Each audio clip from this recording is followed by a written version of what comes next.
बसम अल्लाह और रहमान और रहीम। आज हम बात करेंगे सूरह यासीन की अजीम उश्शान फजीलत और इसकी तिलावत के बेपनाह असरात की।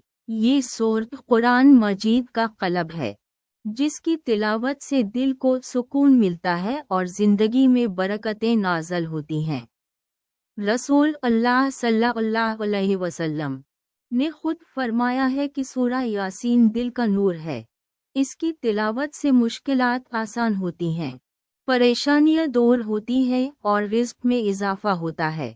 बाज़ रिवायात में आया है कि इसकी तिलावत से जिब्रील अलैहिस्सलाम भी हाजिर होते हैं। मज़ीद ये कि बीमार की इयादत के वक्त सूरह यासीन की तिलावत करने से शिफा का इम्कान बढ़ जाता है। ये सूरह रहमत का समंदर है जिसकी तिलावत से अल्लाह ताला की रहमत व बरकत हासिल होती है।